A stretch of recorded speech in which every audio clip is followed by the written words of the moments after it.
Vê se está direitinho para mim. Está torto. Tá certo? Obrigado. Ok.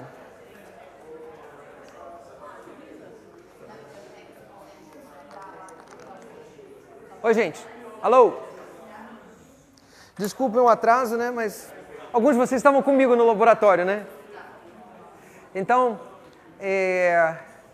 hoje é a última aula, né? É a nota da mulher gorda, né? Assim que é na ópera, né? Quando você chega no final e você tem porque vai acabar.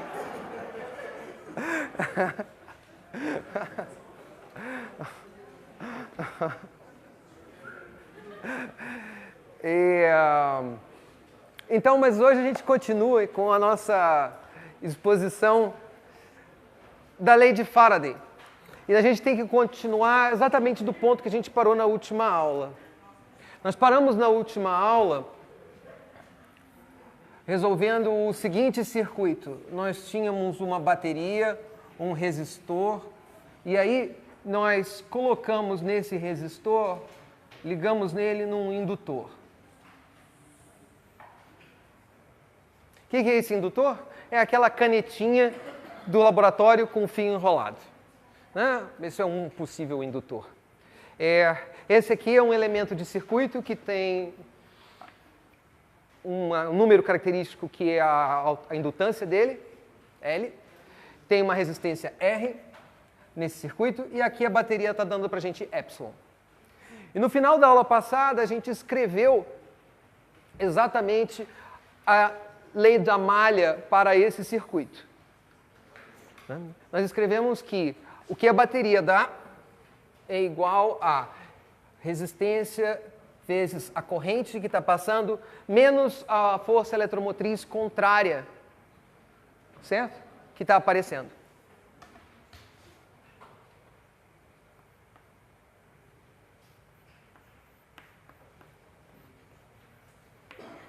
Todo mundo lembra disso ou a gente tem que fazer de novo? Sim. Não. E de novo, por que eu fiz assim? Eu fiz de propósito. Porque se eu tivesse escrito dessa maneira aqui, olha, acho que você concordaria comigo melhor. Ó. Por quê? Porque no instante em que eu fechei a chave e a corrente está aumentando, a indutância aqui vai lutar contra o quê? Contra a bateria. Então, a força eletromotriz que está entrando aqui está sendo contra a bateria. Certo? Se eu agora estivesse resolvendo um problema que... Então, eu estou fechando a chave nesse caso. Se eu estivesse resolvendo ao contrário, né? Tivesse com a chave fechada e eu abrisse a chave, como é que eu ia mudar essa equação? Ia ser mais. Ela ia ajudar a bateria. Tá certo? Todo mundo entendeu? Bom, mas aqui eu estou fechando a chave e a corrente está subindo. E com isso nós resolvemos esse problema. Né? Nós chegamos à conclusão que a nossa corrente I, lembra, isso aqui é uma equação diferencial, e a gente chegou à conclusão que a nossa corrente I seria I0, que seria I epsilon sobre R, 1 menos a exponencial de menos T sobre tal, onde T sobre tal é uma constante de tempo, né, que a gente tem aqui, ó. Que vai ser, vamos ver se eu faço de cabeça. Tal é L sobre R. Se eu não errei, pode ser L sobre R ou R sobre L, né? Mas eu acho que é isso aqui, tá? Então, essa aqui, então, é a corrente em função do tempo. E você vê que ela começa em zero, ela começa em zero. Quando t é zero, isso daqui dá 1 menos 1 dá 0. E aí, quando t vai para infinito, essa exponencial vai para 0. E você fica com epsilon sobre R, que é o que você espera que seja a corrente passando no circuito. Então, esse é chamado de circuito RL. Tá? Bom, agora vamos fazer uma consideração sobre energia. Vamos ver o que acontece com energia. Qual é a energia ou a potência que a bateria está dando nesse problema para a gente? Isso, exatamente. A bateria tem uma diferença de potencial epsilon. Se está passando uma corrente epsilon aqui, ó, uma corrente I aqui, tá? A potência que a bateria está dando, a quantidade de energia por unidade de tempo, é epsilon vezes I. Por que isso? Porque para a carga tem que ser levada a bateria tem que levar a carga de um lugar de menor potencial para um lugar de maior potencial. Então ela tem que pegar o balde e botar para cima. Ela tem que realizar um trabalho. Quando você faz isso por unidade de tempo, né, você toma essa derivada, você está vendo a potência seria dada, a potência da bateria seria dada por I vezes epsilon. Então essa é a energia química que a bateria está fornecendo para o seu problema. Nós sabemos que uma energia também é dissipada em forma de calor por efeito Joule na resistência, no resistor. Então a potência, então, essa aqui é a potência da bateria. A potência no resistor seria RI². De novo, é a diferença de potencial que está sendo aplicada nos terminais da bateria vezes a carga que está passando por ali, por unidade de tempo. Então, essa aqui é a energia dissipada por tempo no resistor. Você vê que elas não vão fechar, né? Você vê que a nossa lei de Kirchhoff está aqui em cima. Ela diz para a gente que a bateria está dando uma determinada quantidade, então tem uma diferença de potencial aqui. Só que essa diferença de potencial não cancela exatamente essa. Por quê? Porque ainda tem a parte do indutor.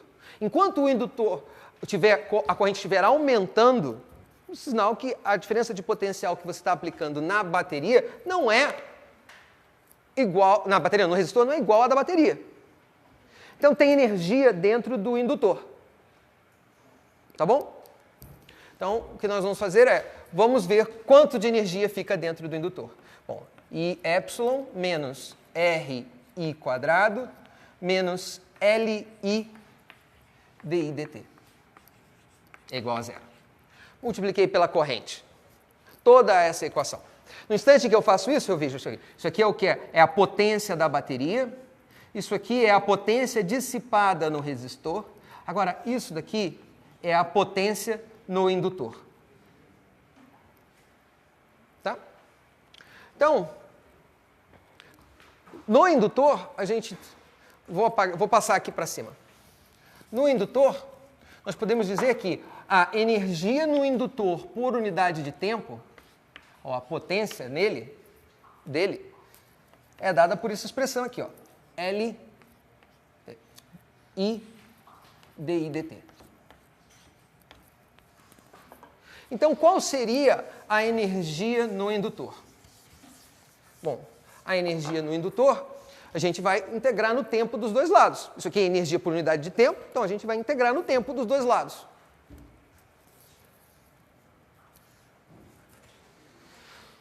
Quando a gente faz isso, o que a gente encontra? A gente encontra aqui a variação de energia dentro do indutor, energia final menos energia inicial, vai ser dada por L, é uma constante. Agora é a nossa integral uma integral de I dI, que vai dar I² sobre 2. Então, essa é a corrente inicial, que era zero, e aqui a corrente final, que a gente já sabe quanto dá, que vai ser epsilon sobre R. E essa, então, é a energia que está no indutor. Mas aonde ela está no indutor? O indutor não é um fio que está amarrado em volta da caneta? Isso que nós fizemos no laboratório. Aonde está essa energia? Exatamente. Então, a energia vai estar quando o indutor a corrente está passando no indutor, ele está gerando um campo magnético ali dentro. E esse campo magnético, então, tem uma energia associada a ele. E é isso que a gente vai olhar agora. Mas para isso, para saber disso, a gente tem que voltar à nossa expressão, uma expressão de como gerar um campo magnético dentro de um indutor. A gente vai voltar para a expressão do nosso solenoide infinito. Bom, então, aquele indutor eu vou imaginar como sendo um solenoide infinito.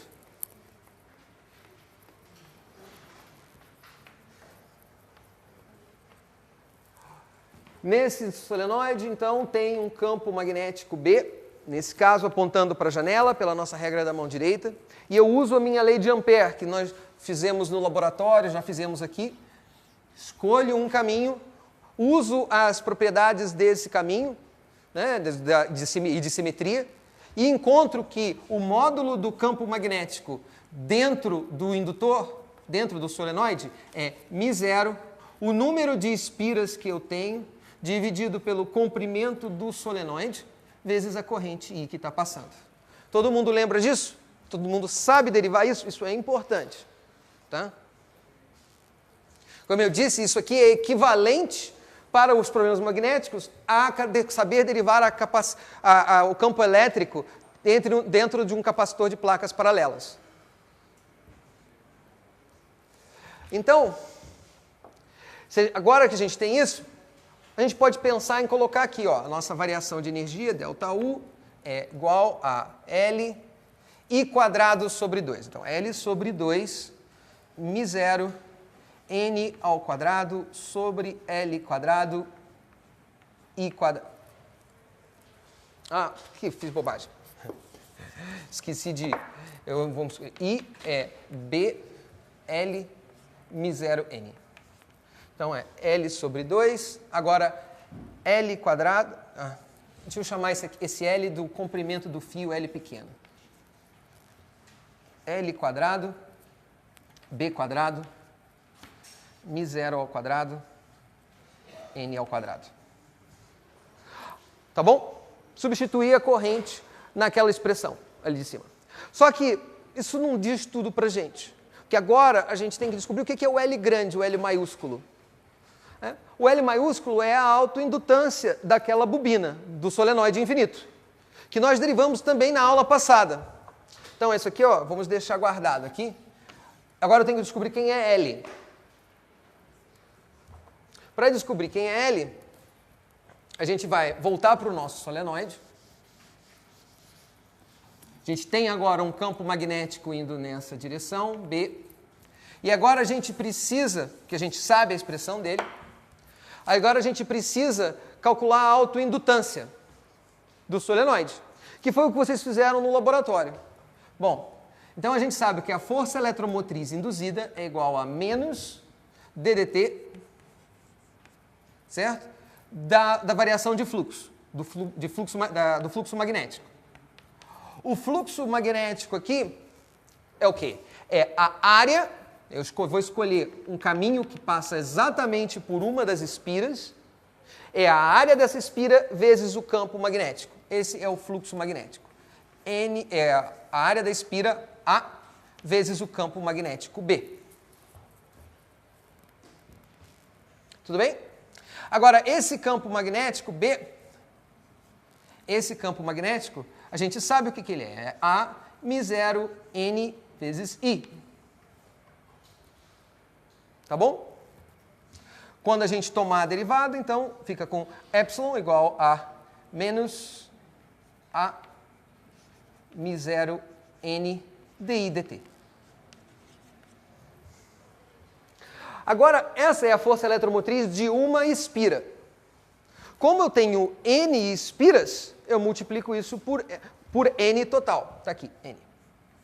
Essa aqui, então, é a autoindutância desse problema, é o L. E agora eu vou substituir, então, o que é o L aqui, ó.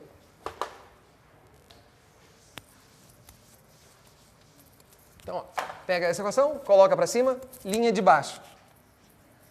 ΔU, então, vai ser 1/2 disso que está aqui, ó. 1/2 de N, a área da espira, vezes μ0, o número de espiras, N quadrado, dividido pelo comprimento da espira, L. Agora eu tenho que multiplicar pelo I quadrado, que está aqui, ó. L quadrado, B quadrado, μ0 ao quadrado, N ao quadrado. Bom, então algumas coisas começam a cortar aqui, né? Ó, N quadrado corta com esse N quadrado, esse quadrado corta com esse μ0, esse L quadrado corta com o L que está aqui embaixo. E o resultado final foi que a energia no meu indutor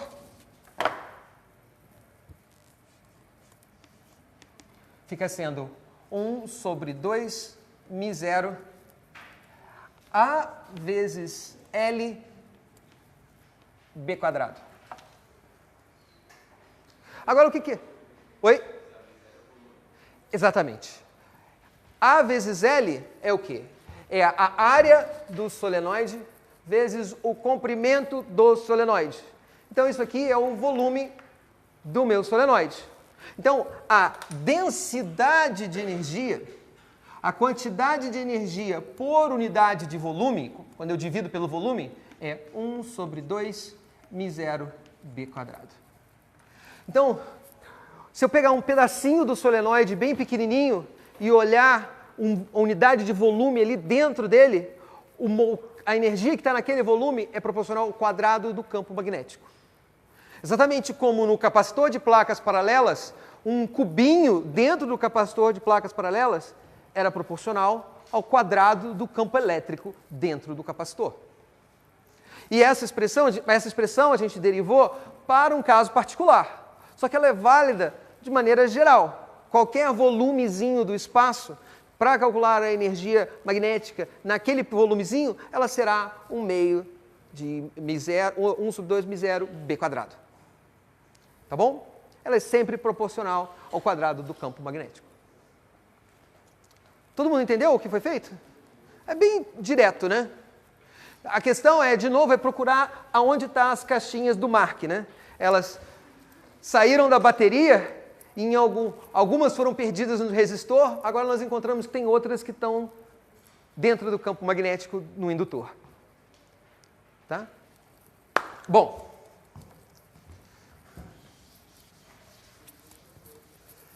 Agora,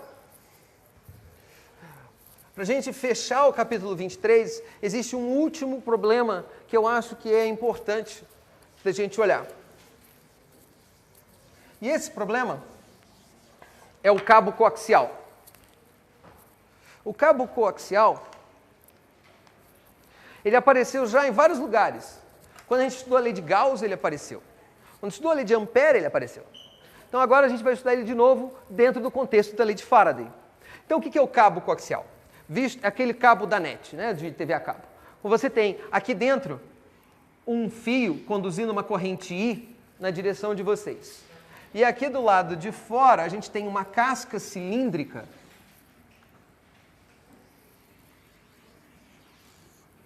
conduzindo uma corrente menos I para dentro do quadro. Então, qual é o campo magnético do lado de fora do cabo? 0. Qual é o campo elétrico do lado de fora do cabo? Se o cabo tiver carregado, uma carga Q por unidade de comprimento? 0 também. Então, agora o que está faltando é a gente descobrir o que acontece quando a corrente varia no tempo. Tudo que a gente falou até agora foi para correntes paradas, constantes, ou cargas paradas dentro do cabo. Agora vamos ver o que acontece quando essa corrente I de T, essa corrente é uma corrente I de T. Uma corrente que muda no tempo. Existe um campo magnético aqui? Como é que ele está orientado? Está circulando no sentido anti-horário. Bom, regra da mão direita. Se eu pegar aqui, esse problema tem uma simetria circular, cilíndrica. Então, se eu pegar um caminho cilíndrico aqui em volta e usar a minha lei de Ampère, né, a integral de B dl é igual a μ0, a corrente no meu interior. Eu escolhi esse caminho. Eu escrevo, meu caminho é um círculo de raio R. Escrevo isso. E agora, eu digo que o meu dl é paralelo ao meu campo magnético B. Então, essa integral fica sendo o módulo de B vezes a integral de dl. Dá 2πr, isso é μ0i. Então, o campo magnético B O módulo dele é μ0i sobre 2πr. Tá? É um fio infinito. Então, o campo magnético varia em função da distância ao fio. Agora, a pergunta é o que acontece quando essa corrente é uma função do tempo? Quando essa corrente é uma função do tempo, o campo magnético também é uma função do tempo. Se eu imaginar agora uma área, aqui, ó, tem um campo magnético passando por essa área. Olha, pega um quadrado aqui, põe um anel aqui, vou botar um anel. Eu vou pegar e botar um anel exatamente aqui. Tem um fluxo magnético passando por esse anel? O anel está aqui. O campo magnético está indo para cá, não está? Então tem um fluxo magnético dentro desse anel. Se eu botando o anel ali, vai aparecer, se o campo magnético está mudando no tempo, o fluxo está mudando, vai aparecer uma corrente no anel? Sim, vai aparecer uma corrente no anel. Então, se eu botar o meu anel aqui, eu vou ter uma corrente que pode estar circulando num sentido ou no outro, de acordo com a lei de Lenz. Agora eu tiro o anel, não tem anel. O que isso quer dizer é que, apesar de não ter anel, existe um campo elétrico que pode estar circulando num sentido ou no sentido contrário, dependendo da lei de Lenz. Para descobrir o sentido, a maneira mais fácil é, põe o anel, pergunta para que direção a corrente vai tentar impedir a variação de fluxo. Todo mundo lembra disso, né? Das últimas 3 aulas, né? Então, essa é a maneira mais direta de você encontrar a direção do campo elétrico que está aparecendo, que está circulando ali. O campo elétrico induzido. Bom, mas agora não tem anel. Então, o que eu vou fazer agora é mudar o meu desenho. E vou fazer um desenho, vou pegar esse cabo e vou virar ele de lado. Por quê? Porque a superfície que me interessa é essa daqui, olha. É essa lateral. Então, para eu fazer o desenho no quadro, eu tenho que virar o cabo. Então, eu vou pegar o cabo que está indo na direção de vocês e vou botar ele para cima. Na hora que eu ponho o cabo para cima, olha, aqui está o fio central, passando uma corrente I para lá, ó. I de T. Aqui está o cabo externo. E aqui está o cabo externo. Tá bom? E agora eu sei que pela minha regra da mão direita, o meu campo magnético está apontando, olha, para fora desse lado e para dentro desse lado aqui, ó. Tá bom? Bom, então agora eu vou escolher um caminho. Lembra a lei de Faraday? A lei de Faraday é integral, a força eletromotriz é a integral de E dl sobre um caminho fechado de menos ddt da integral do fluxo magnético. Bom, o caminho que eu vou escolher é o caminho que é mais útil para mim. Eu vou escolher um plano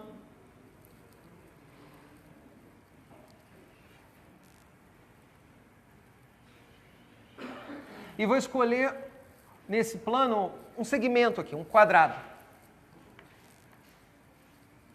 Deixa eu botar em outra cor aqui, vou botar em vermelho.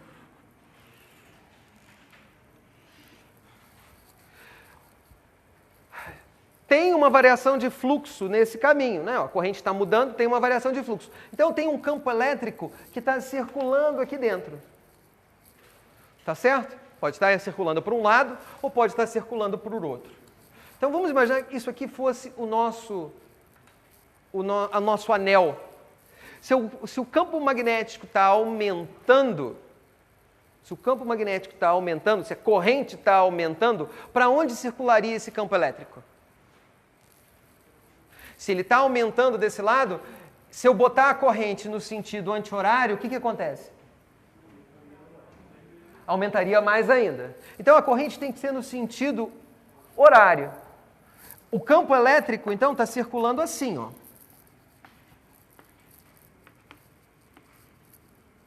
Tá? Esse seria o nosso campo elétrico. Agora,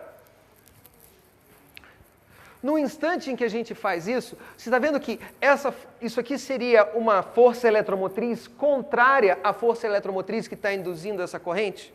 Então, isso seria exatamente como a indutância, né, do cabo do solenoide que a gente acabou de calcular. Isso aqui é exatamente o cálculo da indutância, da autoindutância desse cabo coaxial. Está vendo que essa força eletromotriz aqui, o que está gerando essa corrente I é uma diferença de potencial aqui no cabo. Eu estou gerando, a variação de fluxo magnético está gerando uma força eletromotriz contrária. Então, o que nós vamos calcular agora é exatamente essa autoindutância. É a dificuldade que a gente tem, né, a força eletromotriz contrária que a gente tem que lutar, que é proporcional à derivada daquela corrente, dI/dt. Então, para isso, a gente vai fazer a nossa lei de Faraday. A gente tem que calcular o nosso fluxo magnético aqui dentro. Ok? O meu problema é esse quadrado. Essa é a área que eu escolhi. Por que eu escolhi essa área? Bom, porque o meu campo elétrico, olha, aqui é fácil de desenhar. Eles são retas e eles estão ligados exatamente na direção daquilo que eu preciso, né? Que é com o contrário eu estou a corrente. Eu podia ter pego um círculo aqui em volta? Podia, mas eu não ia calcular a autoindutância de uma maneira muito trivial. Esse aqui, então, é o contorno mais interessante para a gente. Vamos calcular, então, isso daqui, ó. Essa integral. Essa integral, então, é a integral da área. Para fazer essa integral de área, eu preciso de um elemento de área dA pequenininho aqui. Bom, o campo magnético é medido na posição R, no eixo R, e esse eixo daqui, vamos chamar de Y. O campo magnético, ele muda em cada um desses pontos. Lembra? O campo magnético, a gente derivou, ele é μ0 I sobre 2πr. Essa distância aqui. Então, não dá para, nessa integral, eu tirar o b da integral. Porque o b não é constante sobre toda a área. O módulo dele está mudando. Tá certo? Então, vamos ter que escrever esse quadradinho. Esse quadradinho, vamos escrever então como sendo um dr, pequenininho, e do lado de cá, um dy. Então, o meu dA, o módulo do meu vetor dA, é dr dy. E a minha integral dupla, ali, a minha integral de área é realmente uma integral dupla. É uma integral em R e uma integral em Y. É isso que aquele símbolo significa. Bom, então, o fluxo seria essa integral, ó, dAB. Agora, isso aqui significa o quê? É módulo do primeiro, módulo do segundo, vezes o cosseno do ângulo entre os dois. Se eu escolho o meu dl na direção da corrente, se eu escolho o meu dl assim, ó,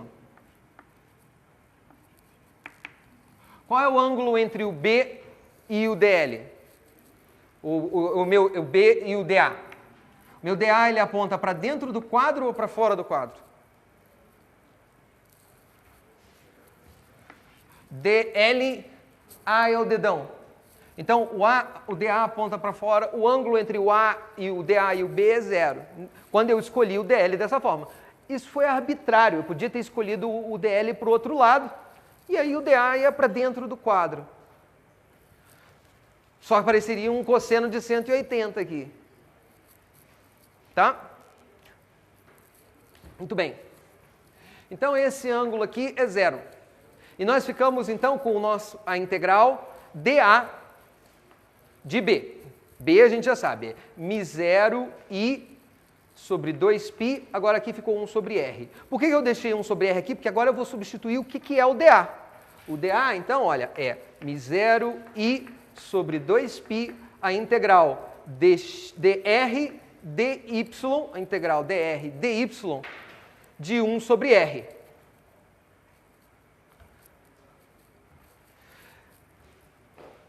A A integral em dy, essa é fácil de fazer. É essa integral aqui. É a integral do 1, de 1, da função 1. Quanto dá essa integral? Aquele comprimento, né? Esse comprimento aqui, ó. Vamos chamar esse comprimento de L. Então, essa integral dy é a integral de 0 a L. E ela vai dar L. Qual é a integral no R, no dr? Ela vai de quanto a quanto? Oi? Se ela for de 0 a R, a gente tem um problema. Qual é o problema? ln de 0. Quanto dá ln de 0? Então, é por isso que esse fio interno tem que ter um tamanho. O campo magnético está medido do centro do fio, porque ali é o ponto de simetria. Mas quanto era o campo magnético no centro de um fio verdadeiro? É 0, porque tem corrente 0. Lembra? A gente fez essa derivação. Porque a gente fez o campo magnético, ele cresce linearmente dentro do fio e depois cai como 1 sobre R.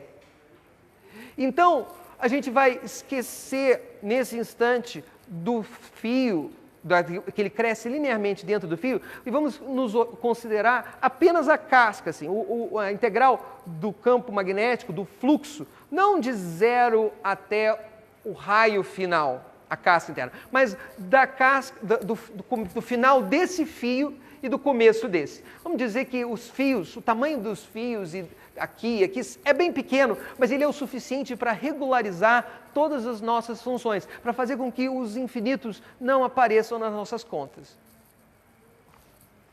Então a nossa integral aqui, olha, ela vai ser do raio do primeiro fio, R1, até essa distância aqui, que é o começo do segundo fio, R2.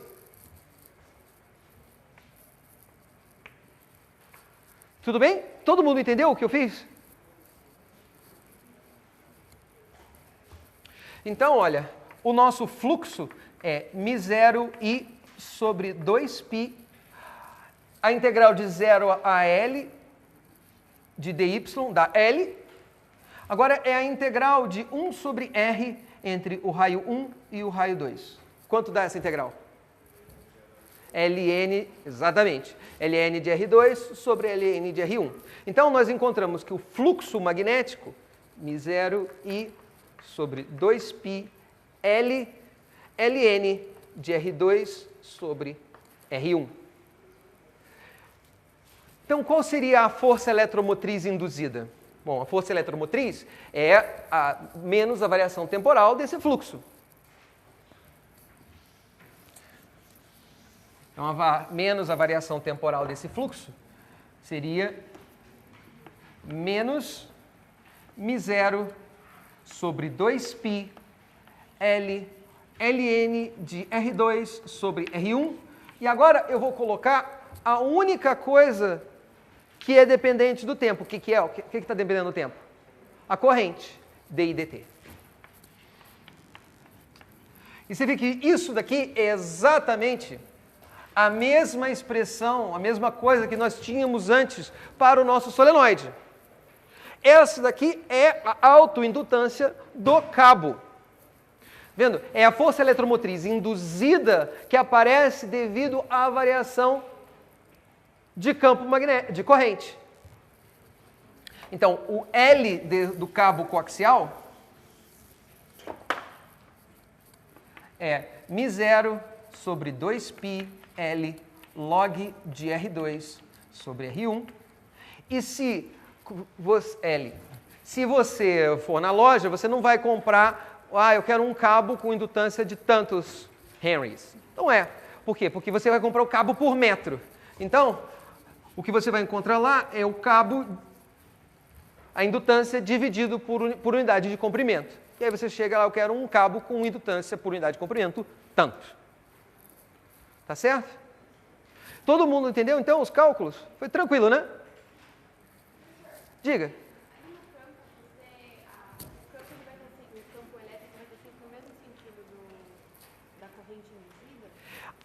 Olha o que acontece. O campo elétrico que é criado, vamos fazer assim. uma corrente induzida, tá? O que é uma definição de corrente? São cargas em movimento. Mas quais cargas? Positivas ou negativas? São as positivas. Se você então tem um campo elétrico que está indo daqui para lá e eu ponho uma carga positiva aqui, para onde essa carga vai? Vai para lá. Então, o campo elétrico, a corrente vai na direção do campo elétrico. Então, o campo elétrico, ele, quando eu digo aqui que ele está circulando na direção que, se eu botasse um anel aqui, a corrente induzida iria circular. Entendeu? Beleza, gente. Então, isso acaba o nosso capítulo 23. E agora nós chegamos na parte que todos esperavam. Nós, até o momento, construímos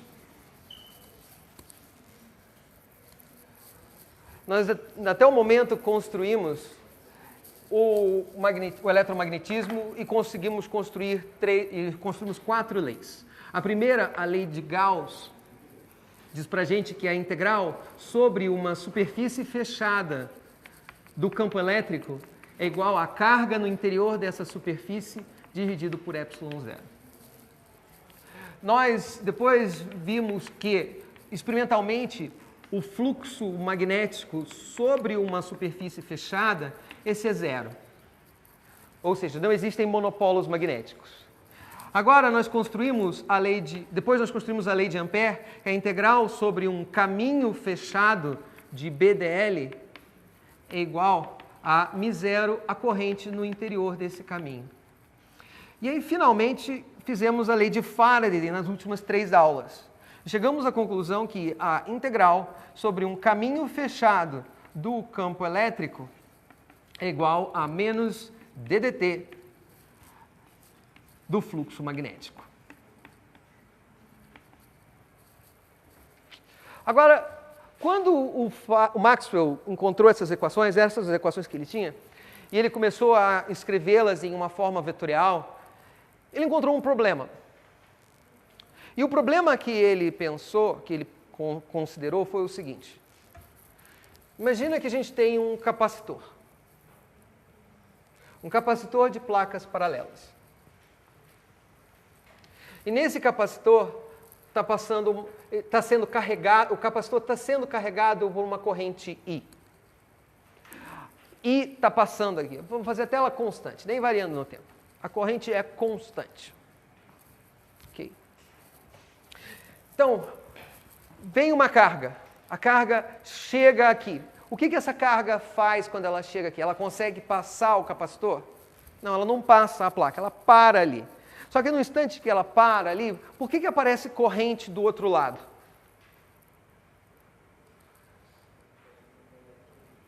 Isso, a carga parou aqui, ela gera um campo elétrico. Esse campo elétrico, então, aqui é uma carga positiva, mais que. Uma carga menos que é puxada para a placa. E uma carga mais que, então, começa a se deslocar no fio. Então, a carga mais que vinha no fio, parou aqui na placa, gerou um campo elétrico, o campo elétrico puxou essa carga menos que foi puxada para cá, e aí uma carga mais que sai andando no fio. No final, aqui embaixo, continua tendo uma corrente I. Então, olha, a corrente I está entrando no capacitor e ela está vindo aqui de cima, continuando aqui embaixo. Tranquilo. Agora, isso aqui é um fio. É um fio infinito. Estou longe do capacitor. Se eu estou longe do capacitor, o que a lei de Ampère falou para a gente? Tem um campo magnético. Eu vou fazer melhor ainda. Eu vou dizer que esse meu capacitor é circular. Ele é exatamente circular. Ele é uma placa circular em cima, uma placa circular embaixo. Então, esse problema tem uma simetria? Tem. Esse problema tem uma simetria. Então, se você coloca aqui pela sua regra da mão direita, ó, desse lado vai ter um campo magnético entrando no quadro, do lado de cá um campo magnético saindo do quadro. E essa corrente I, constante, está lá ligado na bateria. Então, campo magnético, campo magnético, campo magnético, campo magnético, campo magnético. Quando eu chegar aqui, ó,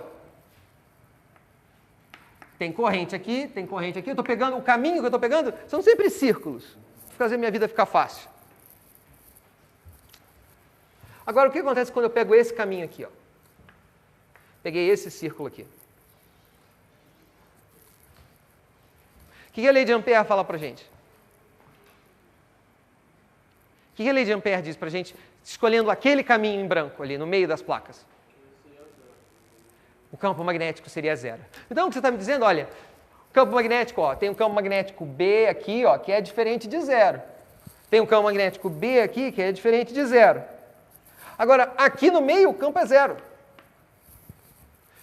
Instantaneamente, você chegou ali na placa, ele, plá, morreu. Mais que isso, ele consegue ser até mais desagradável que isso.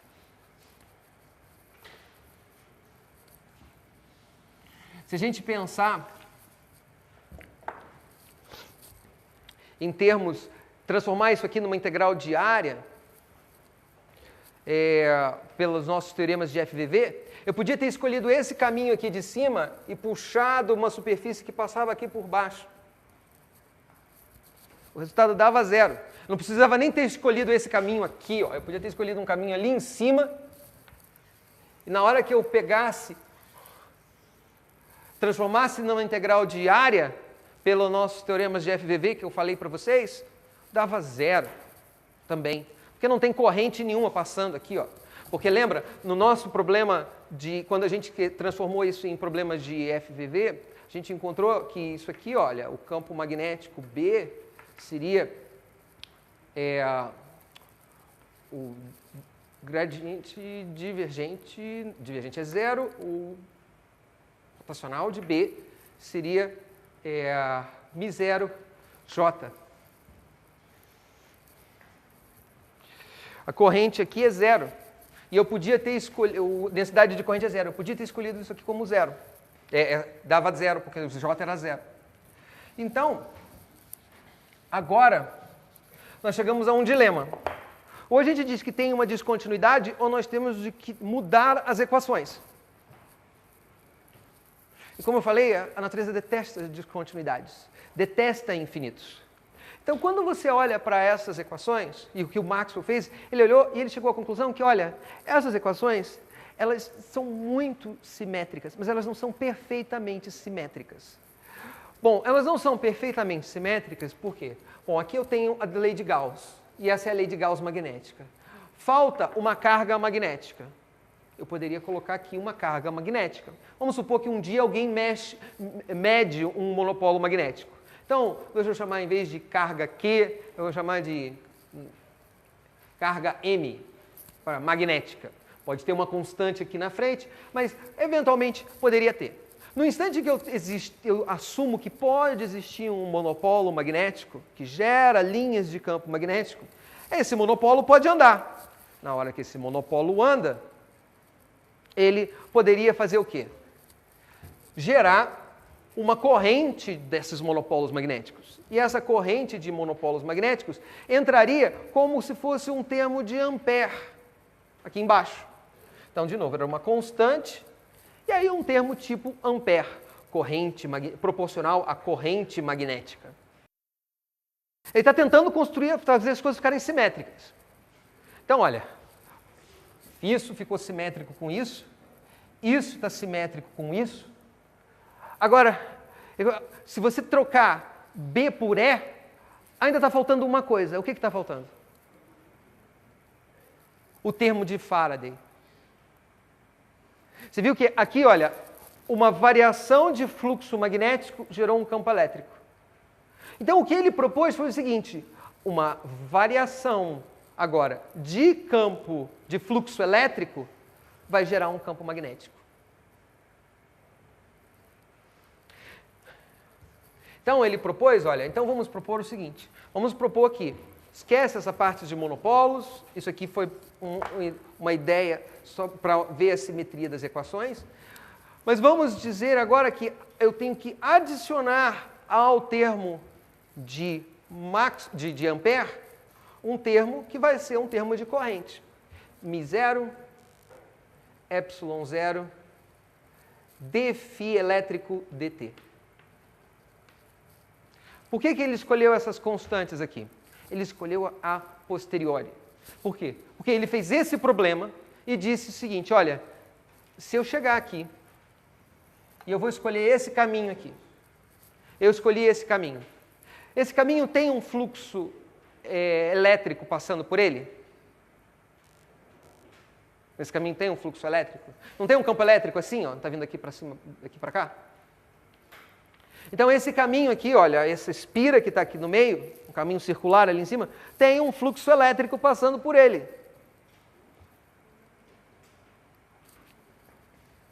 O que eu preciso é que esse fluxo elétrico, variando no tempo, dê exatamente a resposta, o B que eu tenho em cima. Vocês entenderam o que eu falei ou não? Não? Diz. Pode falar. Não. O que ele está supondo é o seguinte, olha, ele está supondo, olha aqui, ó, eu tenho B, B, B, B, chega um lugar que o B é zero. Por quê? Porque não tem nenhuma corrente passando. Só que tem uma coisa que está mudando no tempo aqui. A coisa que está mudando no tempo é o campo elétrico no meio do capacitor. Quando o campo elétrico para de mudar no tempo, o que isso significa? Que o capacitor encheu. Se o capacitor encheu, qual é o valor da corrente? É zero. Se a corrente é zero, qual é o valor desse campo magnético? Zero. Então, mas enquanto o capacitor está enchendo, o campo elétrico entre as placas está aumentando. Essa variação de campo elétrico, essa variação é a variação que ele está dizendo que vai gerar um campo magnético que circula em volta dessa variação de campo elétrico.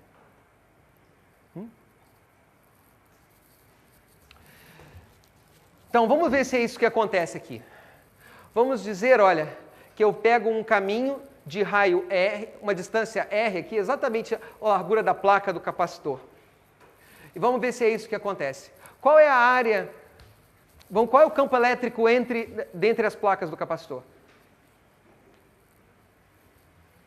O campo elétrico não é sigma sobre ε0? Sigma sobre ε0 é a carga sobre a área do capacitor ε0, certo? Essa é a carga que está no capacitor num determinado instante do tempo. É a carga Q, num determinado instante do tempo, e o campo elétrico ali no meio.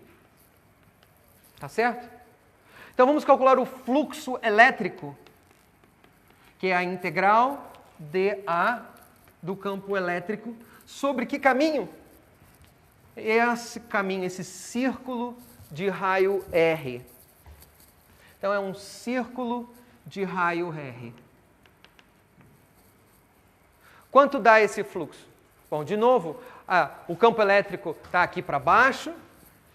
Se o campo elétrico está apontando aqui para baixo, tá? Esse aqui é o campo elétrico. Eu quero fazer o meu dA paralelo a ele, eu vou escolher o meu dL assim. Então aqui, ó, vou fazer um dL dessa forma.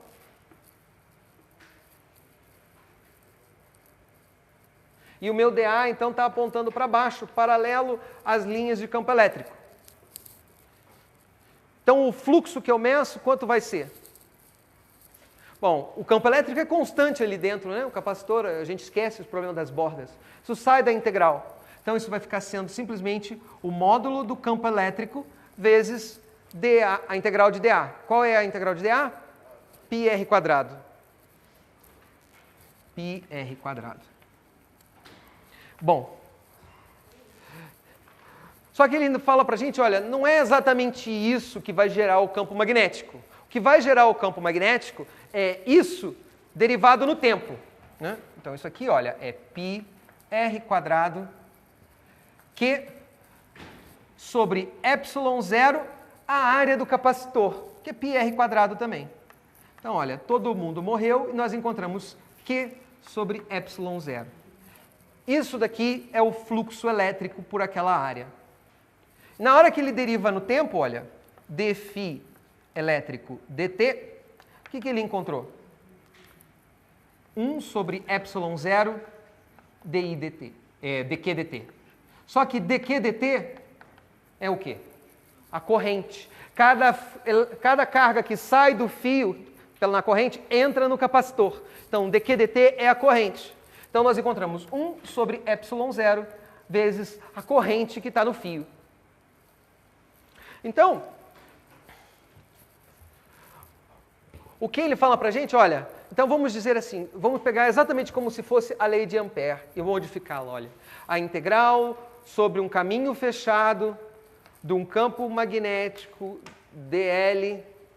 Agora é igual a corrente aqui que passa pelo meu caminho, mas nesse caso aqui a corrente é 0. Uma constante ddt do fluxo elétrico. Bom, mas ele já acabou de calcular para a gente que o fluxo elétrico é isso daqui, ó. Ó, maravilha. Então, chegamos à conclusão que é um número sobre ε0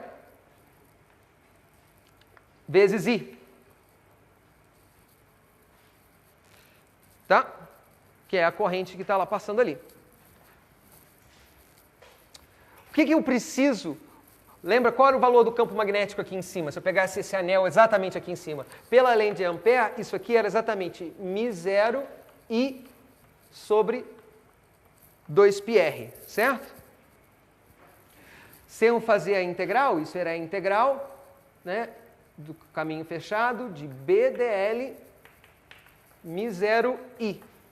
Então, quanto tem que valer essa constante? Para que o campo fora, lá do lado do círculo, seja igual ao campo no meio do capacitor. μ0 ε0, que é esse cara que está aqui. Se ele pegar aqui esse número, é μ0 ε0,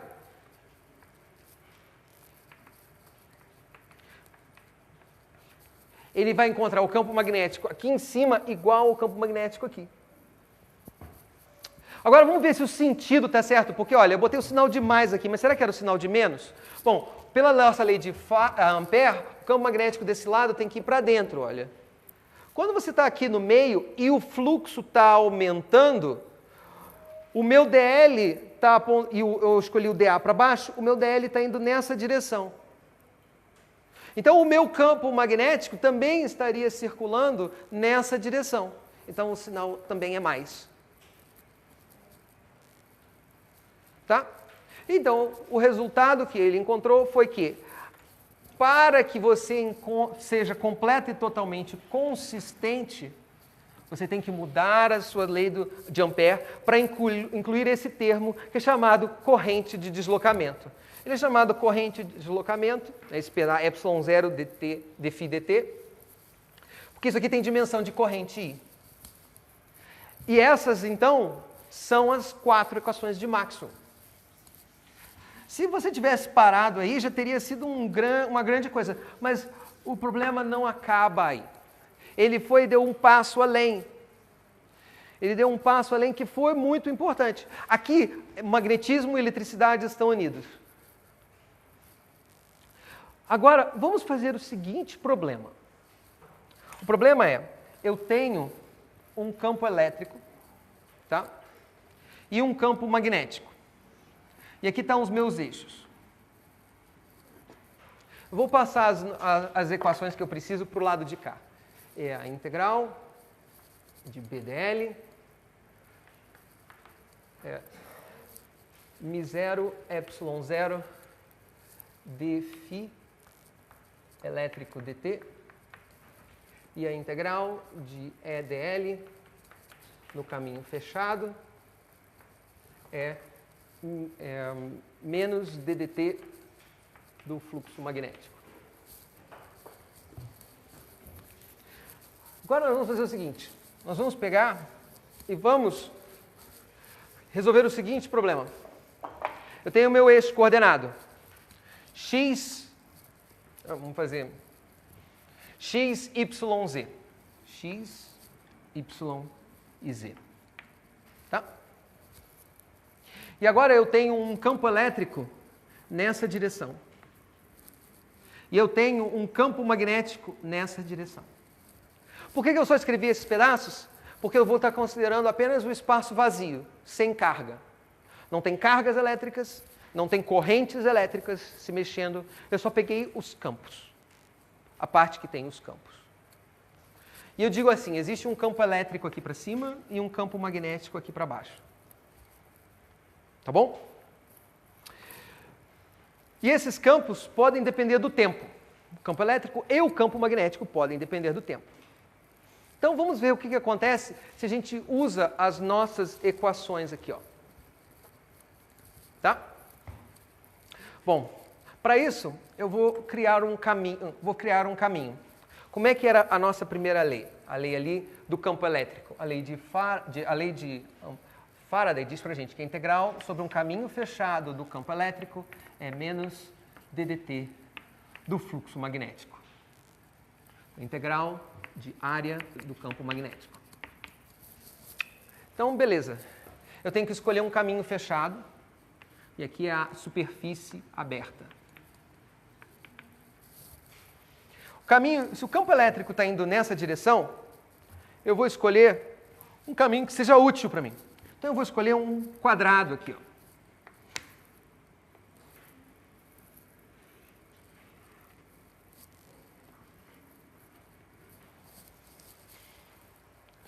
Então aqui, olha, é o campo elétrico na posição 0. Aqui é o campo elétrico mais tarde, numa posição epsilonzinho, um número pequeno, deslocou um pouquinho ele para frente. Tá? Vamos ter de escolher um caminho. Então eu vou escolher que caminho? Vou escolher, olha, vou escolher esse daqui, ó. O meu DL é esse daqui, ó. DL, DL, DL, DL. E vamos fazer essa integral. Então, essa integral é uma integral de caminho que está segmentada em 4 segmentos de reta. Integral sobre o segmento 1, segmento 2, segmento 3, segmento 4. Quanto vale a integral sobre o segmento 1 e o segmento 3? 0, porque é o módulo do primeiro, módulo do segundo, cosseno do ângulo entre eles, aqui é 90, dá 0. Então, a única coisa que sobrou é a integral sobre esse segmento e esse daqui. Bom, mas isso aqui é fácil. Os campos são paralelos. A gente vai dizer que essa distância é uma distância pequena. Tá? Vamos dizer que aqui, o quadrado aqui também tem tamanho epsilon. Tá bom? Então vai ser epsilon vezes o campo elétrico na posição x. Agora, do lado de cá, o ângulo entre o meu DL e o campo elétrico, quanto é? 180. Então, aparece com um sinal de menos. Menos epsilon e é calculado no ponto 0. Isso tem que ser igual a menos ddt do fluxo magnético. Bom, o fluxo, vamos dizer que o campo é bem constante. Ou então pegamos o campo no centro, pega um ponto, a gente vai fazer esse quadradinho ficar infinitesimalmente pequeno. Então, o lugar onde você vai pegar o ponto, não importa. Mas vamos dizer que eu pego no centro, ou que ele é constante. Qual seria o fluxo que passa por esse quadrado? A área do quadrado vezes o campo. Então, seria B epsilon ao quadrado.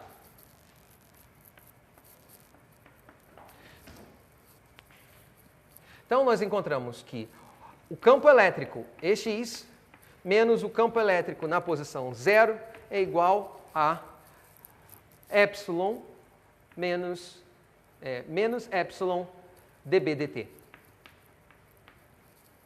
Quando eu dividir por epsilon aqui, ó, x aqui, na verdade, é a posição epsilon, né, dele. Esqueci de...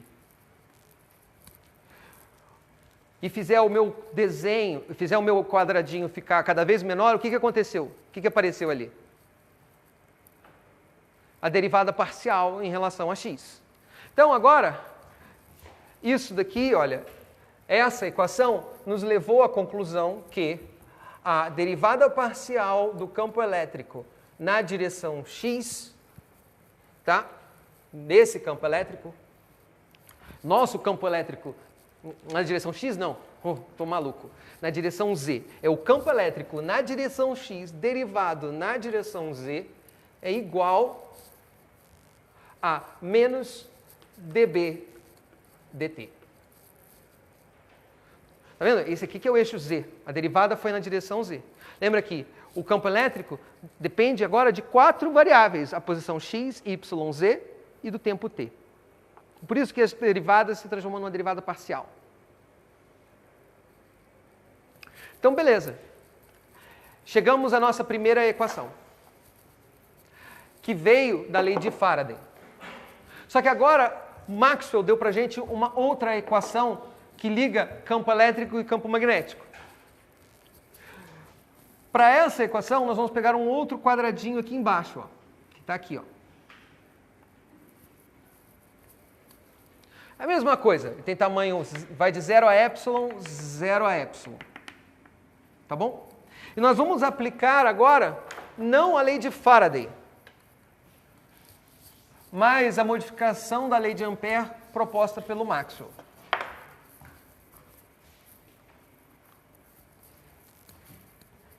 E aí nós encontramos que a integral de BDL igual a μ0 epsilon 0 ddt da integral sobre a área do campo elétrico. Bom, vamos fazer a nossa integral de caminho. De novo, a nossa integral de caminho, a gente tem que escolher uma orientação. Se eu escolho a minha orientação, vamos escolher ao contrário. Assim, se eu escolho o meu DL dessa forma,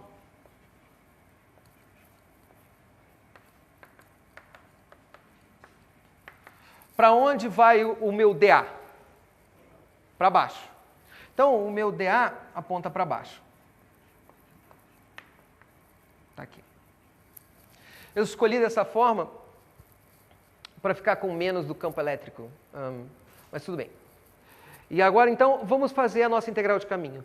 Quanto dá a integral de BDL nesse segmento 1 e nesse segmento 2? 0 de novo. Ficamos, então, só com a integral sobre esses dois segmentos daqui. Bom, aqui, olha, de novo, vai ser B calculado no ponto epsilon, né, medido no ponto epsilon, vezes o tamanho do nosso quadradinho, epsilon. Do lado de cá, o meu DL está indo contra o B. Então, tem um ângulo de 180 graus, anda com o sinal de menos. Menos B, 0, epsilon. É essa a contribuição para a integral de caminho. Isso é igual a μ0, epsilon 0, ddt, de novo, de DAE. Agora, o campo elétrico está apontando para cima. Tá? Está todo lugar aqui apontando para cima. Então, o A e o DA e o campo elétrico fazem um ângulo de 180 graus. Fica com um sinal de menos. Então, a gente encontra menos epsilon quadrado, o módulo do campo elétrico. De novo, o campo elétrico a gente está pegando ali no meio do quadrado, mas podia pegar em qualquer outro lugar. A gente está dizendo que é o campo médio, ou o campo ali naquele quadradinho. Mas a gente vai tomar o quadradinho indo para 0, vai virar um ponto. E aí o que a gente encontrou é que a derivada na direção z do campo magnético, o campo magnético na direção y, tá vendo? Esse é o campo na direção y. Isso aqui vai dar μ0, epsilon 0, dE, dt e o nosso sinal de menos. Tá bom? Então, agora a gente tem, vou guardar essas minhas duas equações aqui, ó. dB na direção y, dz igual a menos dE dt. Eu tenho μ0, epsilon, esqueci das constantes, menos μ0, epsilon 0. Eu tenho duas equações de primeira ordem. Quando você tem duas equações assim acopladas de primeira ordem, você pode transformar essas duas equações acopladas de primeira ordem numa única equação de segunda ordem. O que isso quer dizer? Eu vou substituir uma dentro da outra. Então, eu tenho essas minhas duas equações e eu vou substituir uma dentro da outra. Bom, se eu tomar a derivada em relação a z da primeira equação, olha, eu tenho, a primeira equação é essa aqui, ó, dE dz é igual a menos dB dt. E eu vou tomar uma segunda derivada em relação a z dos dois lados.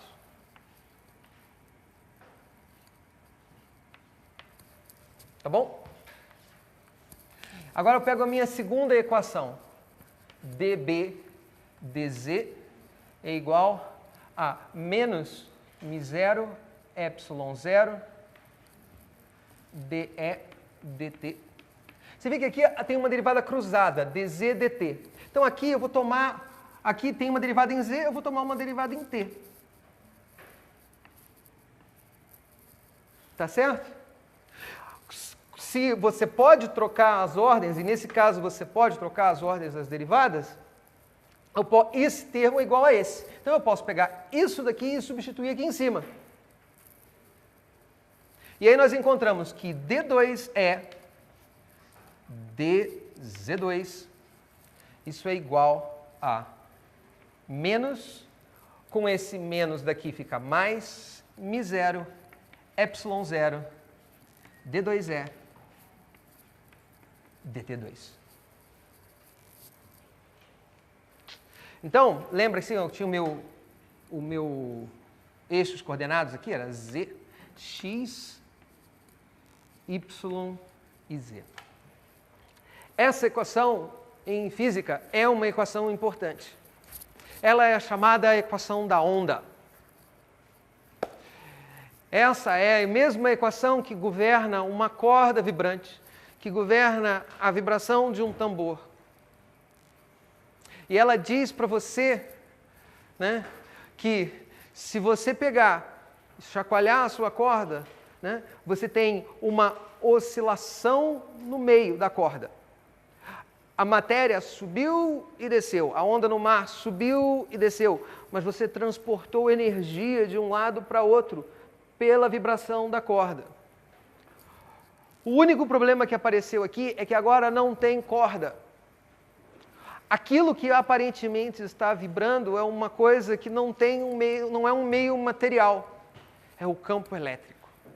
São esses números mágicos que tem em todos os pontos. O que isso está dizendo para você é que esse campo elétrico, ele vibra. Se você pega uma carga, você chacoalha ela aqui, ela gera uma perturbação no campo. E essa perturbação se propaga. E se propaga com uma velocidade muito específica. Vamos ver a análise dimensional. Qual é a dimensão disso daqui? Isso aqui é campo elétrico, isso aqui é 1 sobre distância ao quadrado, certo? Aqui é campo elétrico 1 sobre tempo ao quadrado. O que precisa ter aqui? Que dimensão tem que ter aqui?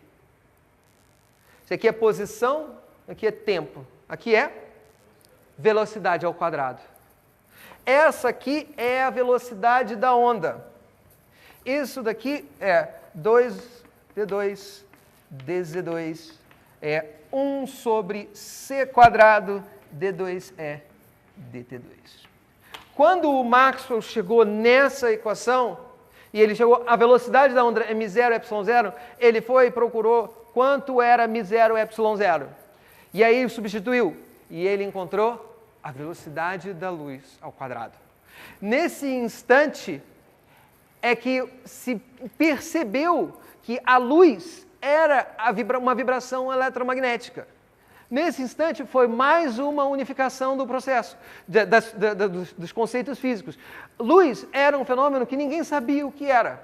Nesse instante, as pessoas descobriram. Luz é uma vibração do campo eletromagnético. Da mesma forma que eu fiz essa substituição, eu podia ter feito uma outra substituição. Eu podia ter substituído, derivado essa equação em relação a z, e essa em relação a t. Na hora que você faz isso, você encontra uma outra equação de onda. Você encontra uma equação de onda que é assim, olha. D2B dz2 é igual a 1 sobre c quadrado d2b dt2. Quer dizer que o campo magnético também oscila. E também oscila da mesma forma que o campo elétrico, com a mesma velocidade. Então, quando você tem uma onda eletromagnética, o que está acontecendo é que você tem uma onda andando naquela direção. Agora você tem o campo elétrico mudando nessa direção, o campo magnético mudando nessa direção, e eles andam juntos, em fase. E a onda vai andando junta, dessa maneira. A mudança no campo elétrico induz a mudança no campo magnético, e a mudança no campo magnético induz a mudança no campo elétrico, e eles vão juntos. Pelas duas leis que a gente escreveu, a lei de Faraday e a mudança de Maxwell na lei de Ampère.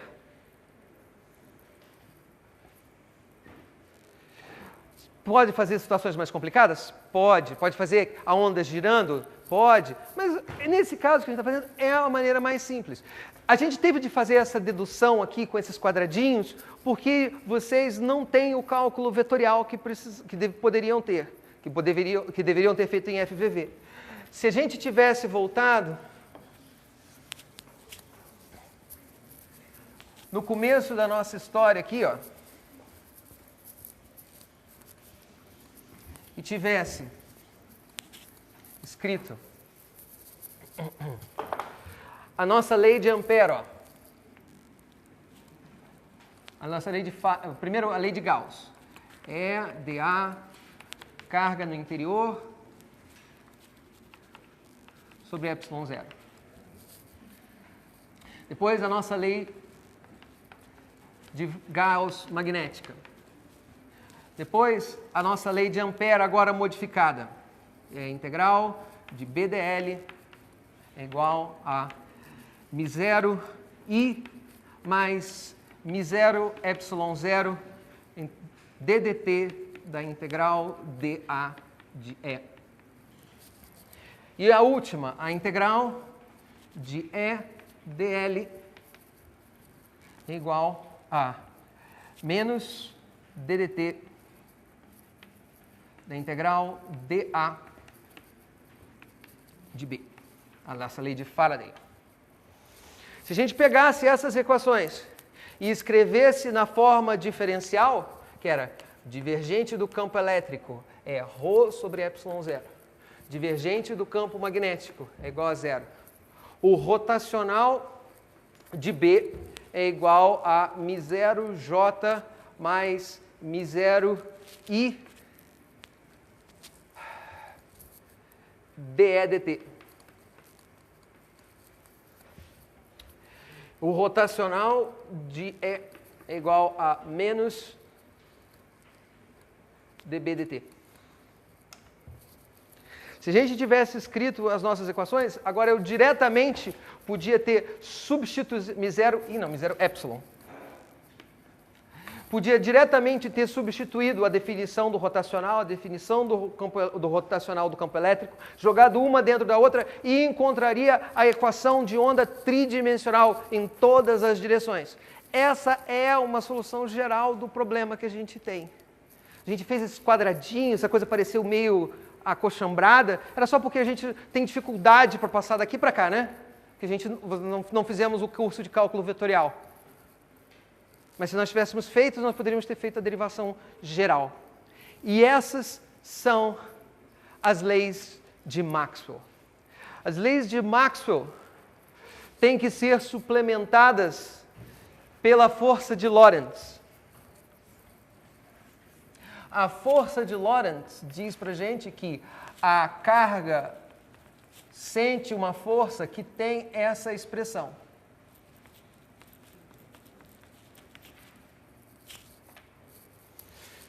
Se você agora olha isso e complementa isso com a segunda lei de Newton e a equação de continuidade que nós discutimos antes, né, que a carga não aparece nem desaparece.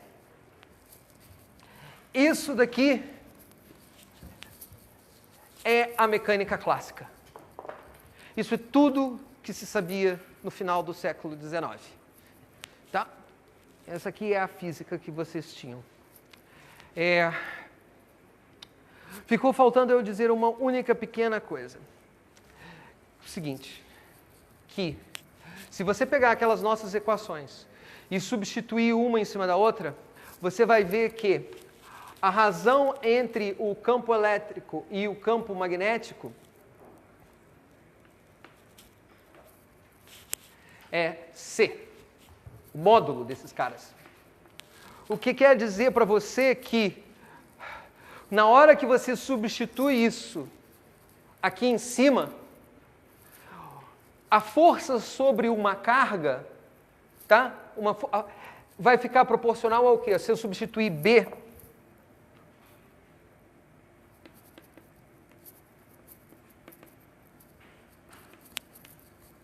aqui o módulo de B aqui em cima, esse termo, que é o termo magnético, fica dividido pelo quê?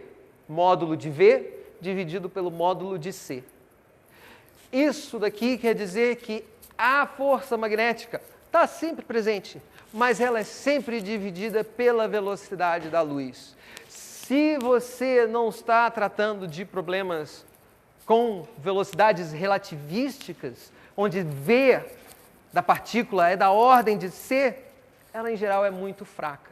Na antena lá do seu carro, ou na antena do rádio que é transmitindo o sinal para a gente, o que está acontecendo? Tem uma corrente passando nessa antena. Essa corrente está mudando no tempo. Tem cargas que estão se mexendo. Essas cargas que estão se mexendo nessa antena geram uma perturbação no campo magnético. Essa perturbação no campo magnético atinge a antena do seu carro. A antena do seu carro é feita de metal. Quando essa onda eletromagnética chega ali na sua antena, aquelas cargas, elas sentem o quê? É uma força agindo sobre elas. Elas, então, começam a se mexer. E se mexem, em geral, na direção do campo elétrico, porque a componente magnética é muito pequena, está dividida por C. E aí ela oscila.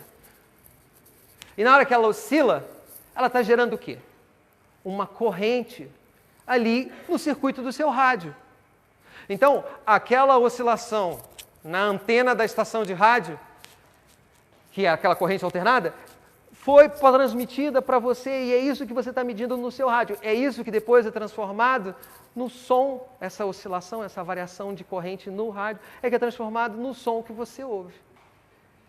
A força, a onda eletromagnética não está transportando matéria nenhuma, não existe água ali, não existe o éter. E essa foi uma das grandes dúvidas no final do século XIX. Eles achavam que havia uma matéria ali que se chamava éter, que a onda era uma movimentação desse material. Acabou que se mostrou que não existia. Ou se existe, ele é realmente imaterial, ele é etéreo. E ele não precisa ser pensado. Então, a onda não transporta matéria, ela não é o movimento de nada, ela é a oscilação desses números que a gente tem em todos os pontos, tá? Do espaço-tempo. E elas variam de acordo com a equação de onda. O quão impressionante é isso? Ficou faltando, agora, por uma questão de lógica, eu pulei uma coisa, eu achei que não ia dar tempo, que era o capacitor RC. Se vocês forem para o circuito LC, se forem para casa, leiam essa seção do livro, porque ela é muito legal. É uma equação diferencial simples que aparece, que é a equação do oscilador harmônico. Ela diz o seguinte, você tem a carga num capacitor. Quando você liga num indutor, a energia inicialmente está toda no campo elétrico. A corrente circula, vai para o campo magnético. Depois, ela fica no campo magnético, ela depois circula de volta e passa de novo para o capacitor. Então, a energia fica passando de um lado para o outro, de uma hora no campo elétrico, uma hora no campo magnético. Estudem, é bem legal. Mas eu queria terminar dizendo o quão monumental é esse trabalho. Eu acho que não faz sentido agora eu voltar para cá. É monumental tanto do ponto de vista de quem fez no século XIX, quanto de vocês estarem estudando essa matéria. Isso daqui é um grande avanço na qualidade de pensamento do ser humano. Se você chega antes de Faraday, Coulomb, Gauss, o Maxwell, tudo o que você via era tudo o que existia. Você via uma bolinha, você acreditava na existência daquela bolinha e você via o movimento daquela bolinha. Nesse momento, nós demos um pulo qualitativo e quantitativo na maneira como nós vemos o mundo. O mundo ele é muito maior e ele é muito mais impressionante do que simplesmente as coisas que nós vemos e estão nas nossas voltas. E a realidade está escondida de nós a maior parte do tempo. E demanda trabalho, observação, esforço para você ver o verdadeiro universo. Esse curso é um curso difícil. Eu sei que ele é um curso difícil porque ele não é só decorar fórmulas. E ele não é só aplicar essas fórmulas em problemas fechados. Ele é criar dentro da cabeça de vocês a possibilidade de ver além daquilo que está na frente de vocês.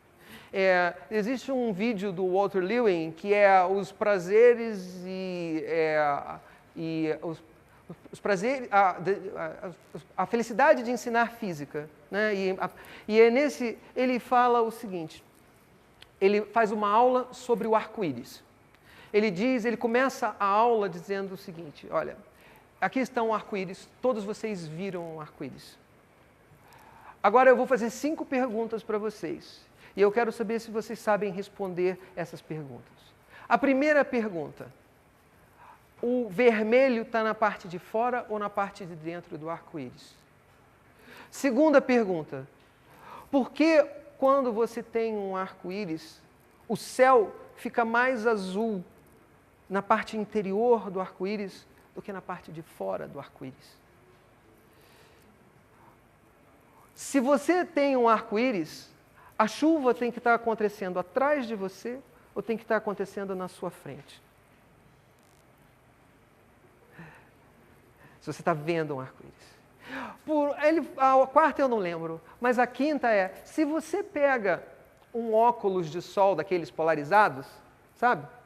Óculos escuros, e você olha de um jeito, você com o óculos, você está vendo o arco-íris, se você vira o óculos, por que o arco-íris desaparece? Então, existe uma diferença entre ver e olhar. Você passa e você viu. See and look, em inglês. Quando você olha,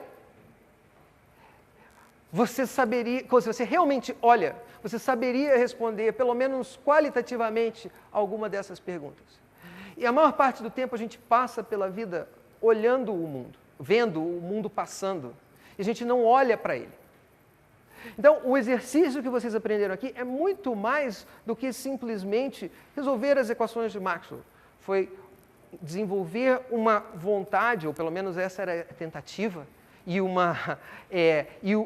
a possibilidade, né, de ter o pensamento racional e seguir passos para um dia, sozinhos, olharem o mundo em volta de vocês.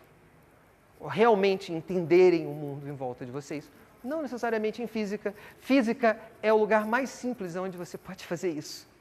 História, política, filosofia, isso é muito mais complicado. Tá bom? Então, eu agradeço a atenção de vocês. Obrigado por ter sido professor de vocês, foi ótimo.